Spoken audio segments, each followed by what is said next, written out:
Hello guys, you are welcome to STD deeply channel and हम पढ़ रहे हैं क्लास 10 की ज्योग्राफी का चैप्टर नंबर 5 खनिज और ऊर्जा संसाधन के बारे में। तो पार्ट 1 में हमने काफ़ी मैंगनीज तक अच्छे से पढ़ लिया था और पार्ट 2 में हम मैंगनीज से ऊर्जा संसाधन तक अच्छे से स्टडी करेंगे। तो चलिए शुरू करते हैं। मैंगनीज। तो मैंगनीज मुख्य रूप से इस्पात के निर्माण में प्रयोग किया जाता है। इस्पात के निर्माण में भाई मैंगनीज का प्रयोग होता है।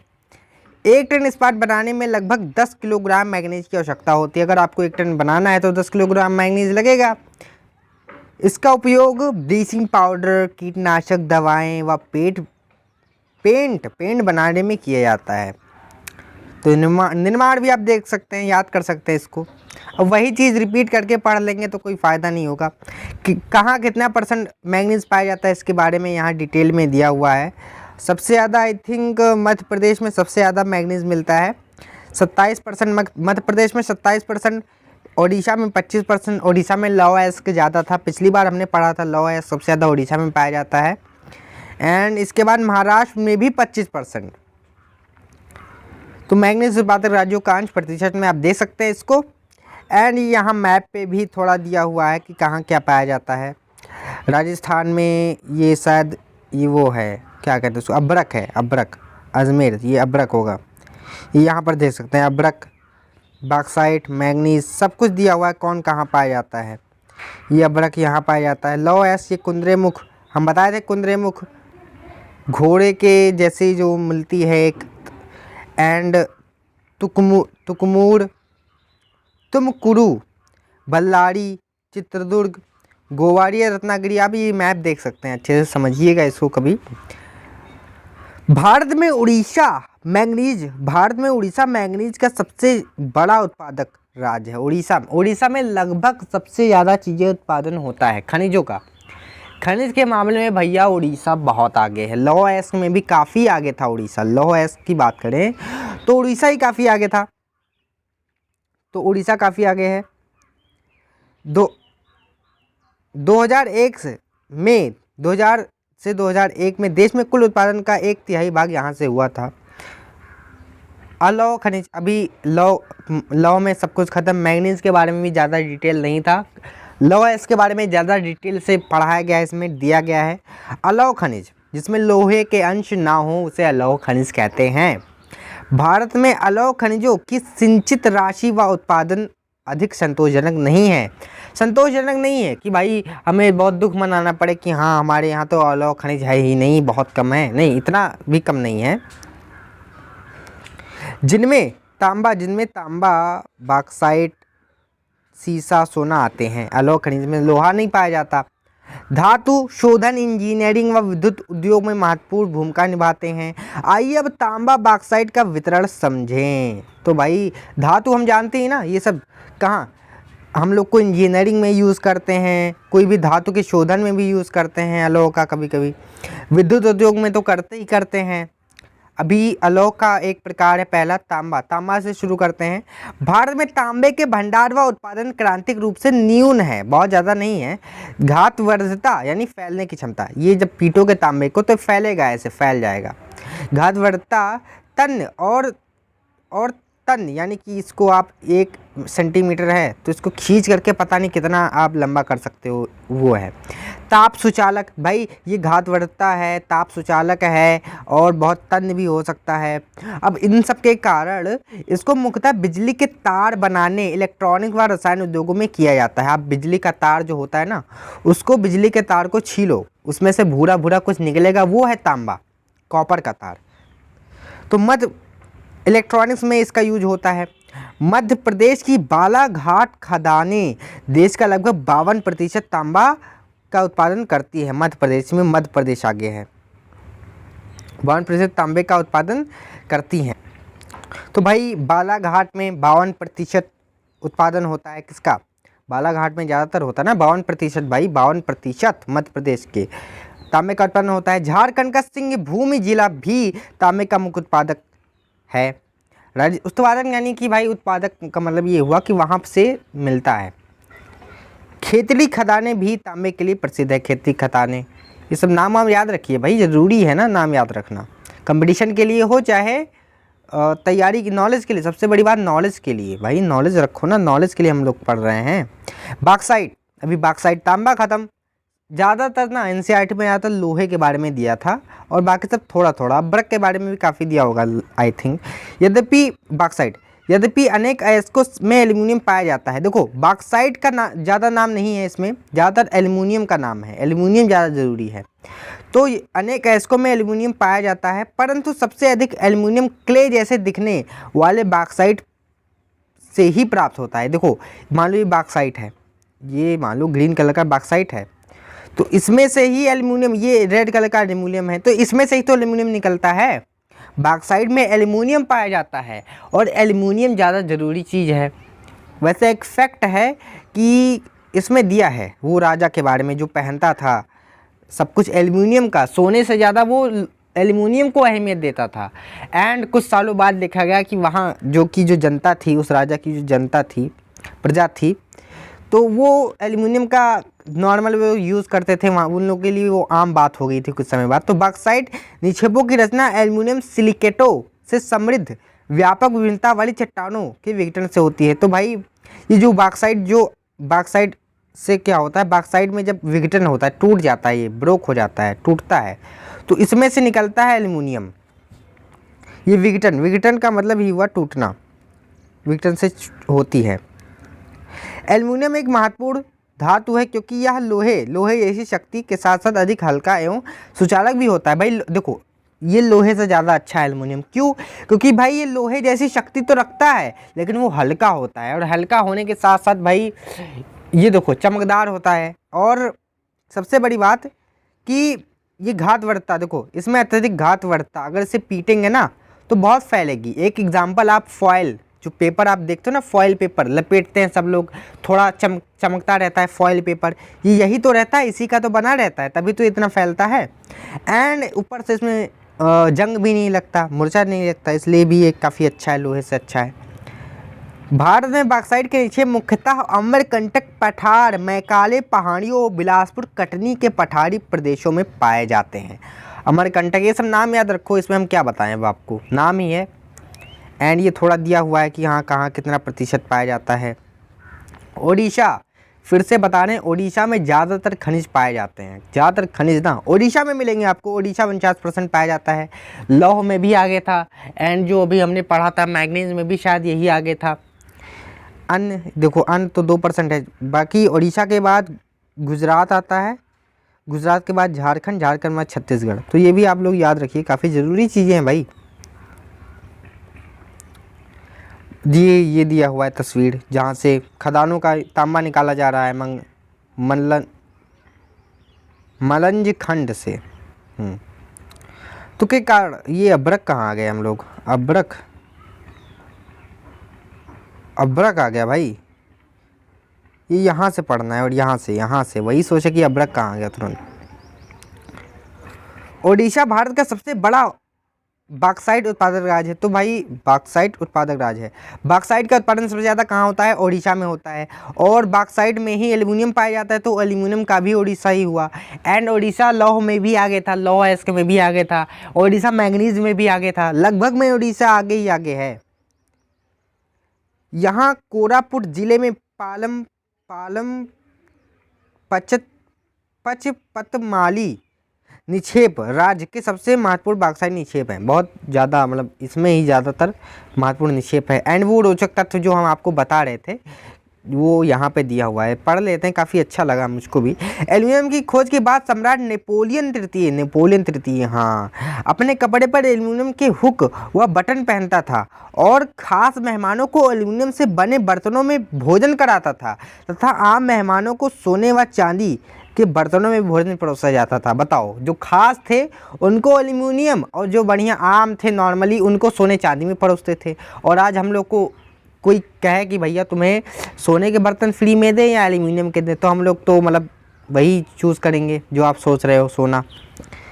इस घटना के 30 वर्ष बाद पेरिस के भिखारियों, जहाँ का ये राजा था, वहाँ के भिखारियों के पास एल्यूमिनियम के बर्तन का आम बात थी, वहाँ भिखारियों के पास एल्यूमिनियम के बर्तन होते थे। बताओ।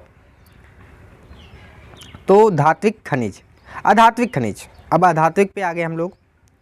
अधात्विक जिसमें भाई अभी तक अलौह था। देखो पहले धातु पढ़े, धातु में फिर लौह अलौह पढ़े, फिर लौह भी खत्म कर दिए पढ़ के, लौह भी खत्म किए ऐसे खत्म करके, फिर अलौह भी खत्म किए। अब आ गए हम लोग अधात्विक खनिज पे। कन्फ्यूजन मत रखिए, अब्रक धातु नहीं है ये, अब्रक यानी कि अब जो हम लोग पढ़ेंगे उसमें कोई तन्य नहीं होगा, या कोई चमकदार ज़्यादा नहीं होंगे, चमकदार नहीं होंगे, या पीटने पे आवाज़ नहीं आएगी, उसे ही तो अधातु कहते हैं।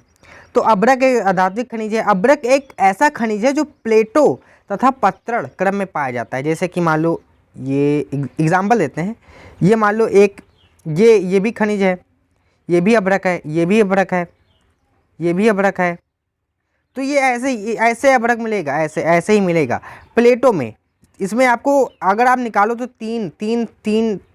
तीन या 4 5 ऐसे अब्रक निकाल सकते हो। तो वही प्लेटो या पत्तड़, जैसे हम लोग बुक पढ़ते हैं ना, बुक में जो जैसे प्लेट्स होते हैं, जैसे पत्र होते हैं, वैसे ही इनका चादरों में विपाटन स्प्लिट निकालते हैं। ऐसे जैसे पन्ने हम पलटते हैं तो हर पन्ने अलग अलग होते हैं ना, वैसे आसानी से हो सकता है। यानी हर एक पन्ने को, हर एक परत को निकाला जा सकता है। ये परतें इतनी महीन हो सकती हैं कि इनकी 1000 परत कुछ सेंटीमीटर ऊंचाई में समाहित हैं। भाई ये मान लो इतना बड़ा कोई हो, अगर जो क्या हो, इतना बड़ा क्या हो, इतना बड़ा अब्रक हो, तो इसमें से आप 1000 पत्र निकाल सकते हैं अब्रक के। अब्रक पारदर्शी काले, हरे, लाल, पीले तथा भूरे रंग का होता है। काफ़ी रंग का होता है, हम बताए थे शुरू में ही, पार्ट 1 में बताए थे। इसकी सर्वोच्च परावैद्युत शक्ति इसमें आ सकती है। ऊर्जा ह्रास का निम्न गुणांक, ऊर्जा ज़्यादा ह्रास नहीं होता, गर्मी उर्मी ज़्यादा नहीं निकलती। विसहांसन के गुण, उच्च वोल्टेज की प्रतिरोधकता, ज़्यादा प्रतिरोधकता होती है। इसको शायद आयरन प्रेस व्रस में यूज़ करते हैं हम लोग, कपड़े प्रेस व्रस करने के लिए। तो यहाँ पर है उच्च प्रतिरोधकता, उच्च प्रतिरोधकता मतलब करंट के बहने की दर को जो कम करता है उसे कहते हैं प्रतिरोधकता के कारण। अब्रक का यूज़ कहाँ होता है? अब्रक का यूज़ इलेक्ट्रॉनिक उद्योग प्रयुक्त होने वाले अपरिहार्य खनिज में से एक है। भाई इलेक्ट्रॉनिक उद्योग में ज़्यादातर हम लोग अब्रक का यूज़ करते हैं। अब्रक के निक्षेप छोटा नागपुर पठार के उत्तरी पठारी किनारों पर पाए जाते हैं। बिहार झारखंड की कोडरमा, देखो कोडरमा में अब्रक मिलता है। बिहार और झारखंड की कोडरमा, गया, हजारीबाग, पेटी अग्रणी उत्पादक है। ये सब भाई अब्रक के उत्पादक में आगे हैं। राजस्थान के मुख्य अब्रक उत्पादक क्षेत्र अजमेर के आसपास है। राजस्थान में जो मुख्य उत्पादक क्षेत्र है अभी हम देखे भी थे अजमेर में। आंध्र प्रदेश की नल्लौर अब्रक पेटी भी देश की महत्वपूर्ण अब्रक उत्पादक पेटी है। अब आते हैं चट्टानी खनिज पे। चट्टानी खनिज थोड़े भुरभुरे होंगे ये लोग, देखते हैं। जैसे कि चूना पत्थर थोड़ा भंगुर होता है ना, इसको फोड़ेंगे फूट जाएगा एकदम। पेंट करने के लिए भी यूज़ करते हैं हम लोग चूना पत्थर कैल्शियम या कैल्शियम कार्बोनेट तथा मैग्नीशियम कार्बोनेट से बनी चट्टानों में पाया जाता है। यह अधिकांश, देखो कैल्शियम कार्बोनेट CaCO3 ये चूना पत्थर ही तो कहते हैं इसको। CaO भी कहते हैं, CaO बुझा हुआ चूना, CaOH2। यह अधिकांश अवसादी चट्टानों में पाया जाता है। अवसादी चट्टानें भाई जो ताप और दाब के कारण बनती हैं, जो भंगुर भी होती हैं, फोड़ोगे फूट जाएंगी। चूना पत्थर सीमेंट उद्योग का एक आधारभूत कच्चा माल है। भाई सीमेंट उद्योग में ना मतलब चूना पत्थर तो जरूरी है ही। और लौह प्रगलन की भट्टियों के लिए अनिवार्य है। लौह प्रगलन भट्टियों में भी चूना पत्थर काफ़ी पाया जाता है। हम लोग मेन तो चूना पत्थर का यूज़ केवल पेंट करने के लिए अभी तक जानते थे, लेकिन बहुत सारे यूज़ हैं चूना पत्थर के। एंड ये दिया हुआ है कि चूना पत्थर कहाँ कहाँ पाया जाता है। वैसे इसमें राजस्थान आगे है शायद, हाँ राजस्थान ही आगे है, फिर मध्य प्रदेश है, राजस्थान, मध्य प्रदेश, आंध्र प्रदेश, छत्तीसगढ़। खनन को घातक उद्योग बनने से रोकने के दृढ़ सुरक्षा विनिमय कानून अनिवार्य है। तो भाई खनन, देखो खनन होता है थोड़ा खतरनाक, तो इसको थोड़ा सुरक्षित करने के लिए पर्यावरणीय कानून बनाना अनिवार्य है, ज़रूरी है भाई। पर्यावरणीय कोई कानून बनाओ। खनन एक तो इंसानों को भी कहीं ना कहीं गलत है, उनके लिए भी कहीं ना कहीं खतरनाक है, एंड पर्यावरण के लिए तो खतरनाक है ही, बहुत सारी दिक्कतें होती हैं खनन से। तो वही इसके लिए कानून बनाना अनिवार्य है, ज़रूरी है। खनन के जोखिम खतरे, खनन के खतरे भी यहाँ पे दिए हुए हैं, ये जो हम बता रहे थे भाई। सांस लेने में दिक्कत होती है, एक तो पर्यावरण में दिक्कत होती है, पर्यावरण में भाई खोदते हो ज़मीन, निम्नीकरण होता है, खुद ही हम लोग खोद खोद के वहाँ से मिट्टी निकाल के हटा देते हैं, निम्नीकरण कर देते हैं, उसका निम्नीकरण होता है। एंड बहुत सारी और भी देखो, इंसानों और जो लोग खनन करते हैं उनको भी बहुत सारी दिक्कतें होती हैं, ऑक्सीजन नहीं मिल पाता सही से, और अंदर कहीं भी अभी मलबे कहीं गिर जाएं तब भी दिक्कत हो जाएगी। तो क्या आपने कभी खनिकों यानी कि जो लोग खनन करते हैं द्वारा अपने जीवन की सुविधाजनक बनाने के लिए किए गए प्रयासों को बारे में सोचा है?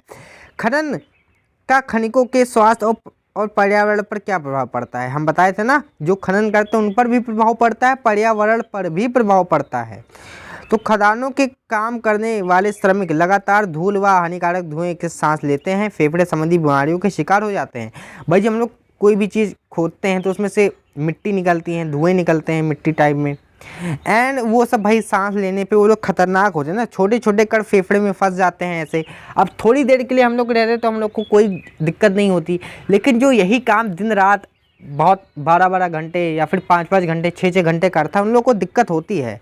खदानों की छतों के गिरने, देखो खदानों की छतें भी गिर सकती हैं, सैलाब आ सकता है। जैसे सैलाब क्या, मान लो कहीं खोदें उसमें से कहीं पानी निकलने लगे तो भरने लगेगा, सबको भागना पड़ेगा, या बाहर से कहीं जहाँ से लोग हाले थे वहीं से अभी पानी निकलने आ जाए तभी लोगों को दिक्कत हो जाएगी।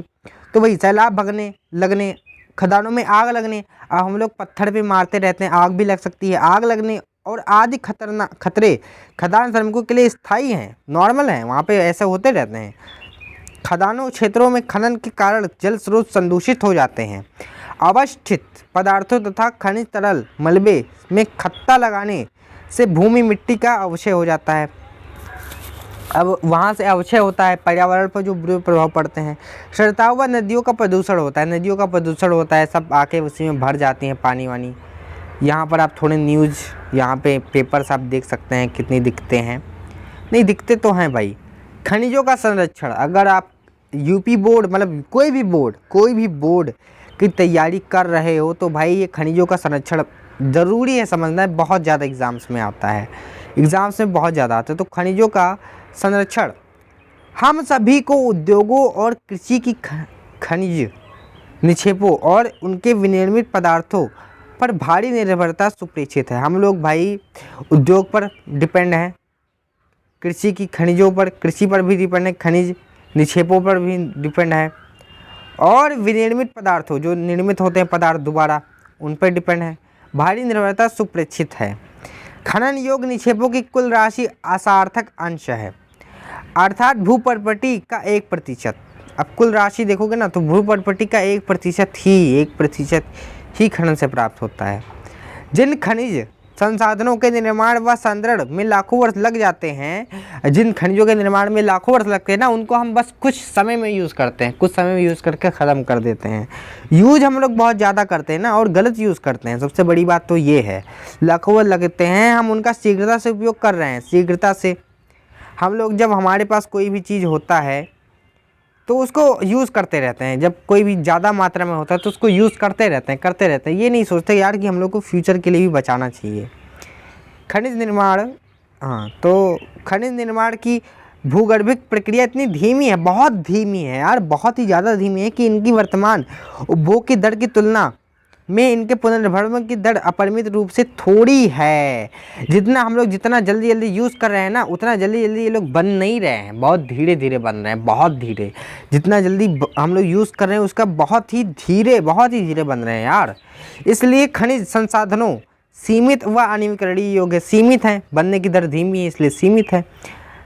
समृद्ध खनिज निक्षेपों हमारे देश की अत्यधिक मूल्यवान संपत्ति। भाई जो समृद्ध, जो जहाँ पे खनिज ज़्यादा मिलते हैं ना, वो हमारे लिए बहुत ज़रूरी है, हमारे देश के लिए। लेकिन ये अल्पजीवी हैं, बहुत ज़्यादा नहीं, अल्पजीवी हैं। एस्को के सतत उत्खात से लागत बढ़ती है, क्योंकि खनिजों के उत्खनन की गहराई बढ़ने के साथ उसकी गुणवत्ता घटती जाती है। अब इसमें तो भाई दिया है कि जैसे जैसे आप खनिजों का खनन करते जाओगे, ऊपर से खोदते जाओ, तो नीचे जो खनिज होगा ना, जैसे जैसे नीचे जाओगे उसकी जो गुणवत्ता होगी घटती जाती है। तो आपने खनिज संसाधनों के सुनियोजित और सतत पोषणीय ढंग से प्रयोग करने के लिए तालमेल युक्त प्रयास करना होगा। भाई सुनियोजित नियोजित करके आराम से करो और सतत पोषणीय ढंग से, ताकि आप ऐसा यूज़ करो ताकि फ्यूचर में जो हमारी पीढ़ी आए उसको भी मिले, एंड सबसे बड़ी बात कि पर्यावरण को नुकसान ना पहुँचे, ये भी बहुत बड़ी चीज़ है। तो वही चीज़ है कि सतत, तो इसे बचाकर उपयोग करना होगा, बचाकर एंड सही तरीके से सोच समझकर। निम्न कोटि के एस्को का कम लागत पर प्रयोग, निम्न कोटि के एस्को का कम लागत पर प्रयोग करने के लिए उन्नत प्रौद्योगिकी का सतत विकास करना होगा। भाई जो थोड़े निम्न कोटि के जो एस्क हैं या फिर धातुएं हैं, उनका हमें अच्छे से उपयोग करने के लिए टेक्नोलॉजी चाहिए ना, टेक्नोलॉजी, ताकि उसका भी हम अच्छा उपयोग कर सकें। धातु का पुनः चक्रण, रद्दी धातु जो है फेंको मत, उसको पुनः चक्रण करो, रिसाइकल करो। तो तथा अन्य प्रतिस्थापनों, भाई जो धातु यूजलेस है उसको आप किसी और यूज़ के लिए यूज़ कर लो, ये भी सही है। प्रतिस्थापनों का उपयोग भविष्य हमारे खनिज संसाधनों के संरक्षण का उपाय है, इससे ही हम लोग खनिज संसाधनों को अपने संरक्षण कर सकते हैं। अभी ऊर्जा संसाधन, तो भाई मतलब ऊर्जा संसाधन से हम लोग कल पढ़ लेंगे। अभी वीडियो भी ज़्यादा बड़ी नहीं बनी है आज लगभग 25-25 मिनट तक मैक्सिमम समझ लो बन ही गई है। 21 मिनट 18-19 सेकंड।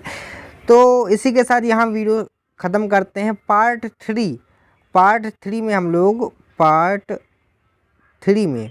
हम लोग पूरा चैप्टर ख़त्म कर देंगे, पूरा चैप्टर ख़त्म हो जाएगा।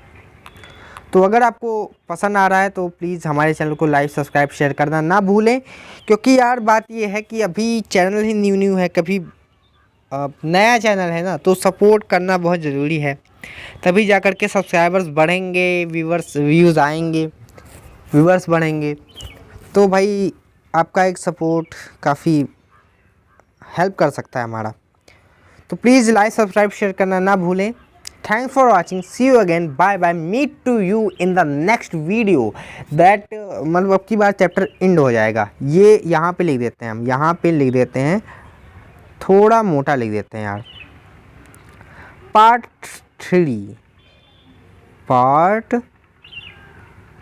थ्री। तो यहाँ से हम लोग ना पार्ट 3 पूरा कंप्लीट कर देंगे। Okay, bye bye guys, thanks for watching again, meet you in the next video.